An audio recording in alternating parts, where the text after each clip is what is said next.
Salut, c'est Trado, content de vous retrouver pour cette mise à jour de l'indice parisien. Et tout d'abord, avant de commencer, je vous rappelle que les inscriptions sont ouvertes pour le webinaire d'après-demain, mercredi 25.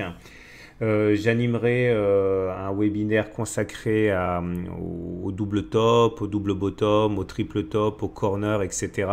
Et toutes les variantes. C'est un extrait de mon module de formation qui va sortir très prochainement.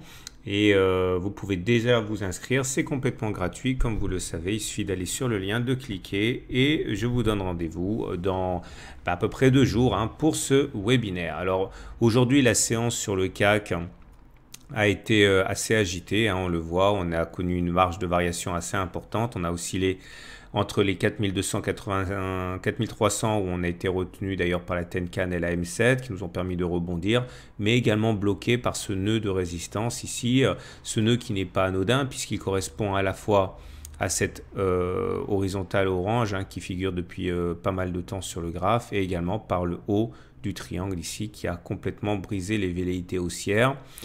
Je vous rappelle qu'on est toujours ici entre deux feux. D'un côté, il y a la loi du retour à la M20, c'est-à-dire qu'on est censé aller au moins toucher cette moyenne mobile à 20 séances parce que ça fait longtemps qu'on s'en est éloigné.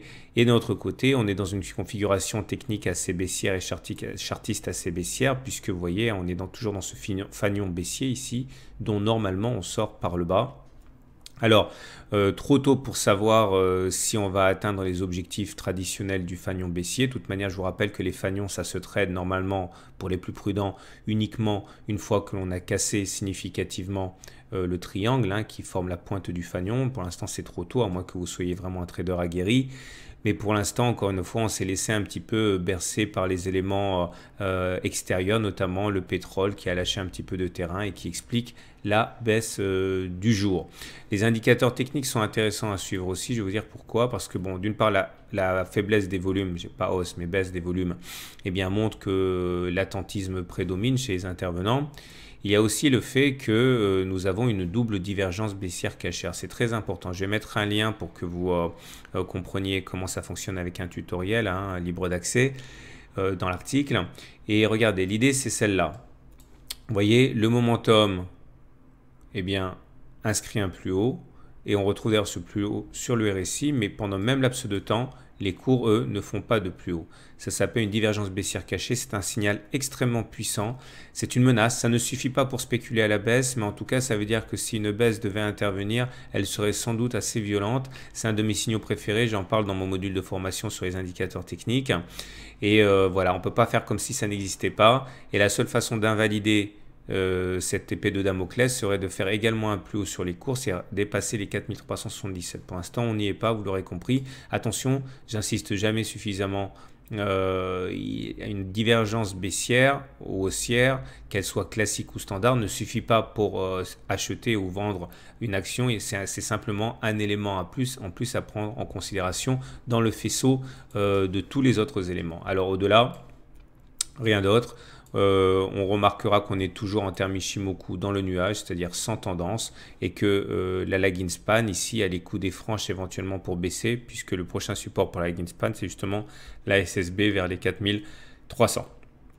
Voilà, maintenant on va passer à l'analyse des autres marchés.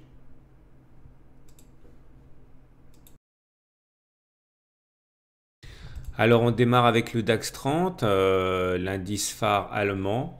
Là aussi, pas grand-chose à signaler. Un accès de faiblesse qui est dû au fait que dans notre remontée, on se soit pris la Tenkan. Mais rien de très significatif. Alors on pourrait avoir ce qu'on pourrait appeler une ligne de poussée ici. Regardez, bougie verte et derrière bougie rouge qui monte au-dessus de la moitié du corps vert, mais qui termine en dessous. Ça s'appelle une ligne de poussée. C'est plutôt un signal négatif. Il faut le prendre également en considération. Mais pour le DAX comme pour le CAC, de toute manière, tant que l'on n'aura pas réussi à casser le triangle par le bas ou par le haut, on n'aura rien de significatif. Et là aussi, sur le DAX, normalement, on est censé aller chercher la M20 dans la fameuse loi du retour à la M20. Vous voyez, on retrouve également ici le fameux biseau, enfin le fameux fanion descendant que l'on retrouve sur le CAC.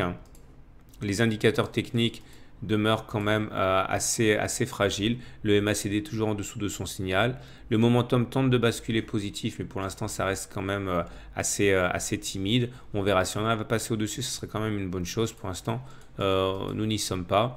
Ah, regardez, je vais placer peut-être ici cette résistance qui correspond à un plat de Kijun et qui explique d'ailleurs pourquoi, à mon avis, les velléités haussières ont été freinées sur ces niveaux. Voilà, on va terminer avec l'Eurostoxx pour avoir le pouls des marchés européens en général. Et vous voyez, c'est du même tonneau.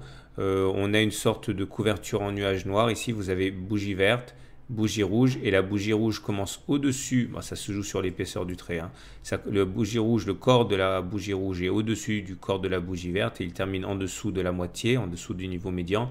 C'est également un signal de baisse. Maintenant, il faut savoir que c'est un signal qui est assez médiocre dans ce cas-là, puisqu'il y a une mèche basse qui est assez longue et qui montre qu'il y a eu des intérêts acheteurs, puisqu'on termine plus haut que les plus bas. Ça vient un petit peu nuancer la puissance de la couverture en nuage noir. Voilà. Alors, il est un petit peu tôt pour faire le bilan des marchés US. Pour l'instant, on est à 0,00%. Vous voyez, c'est l'indécision totale.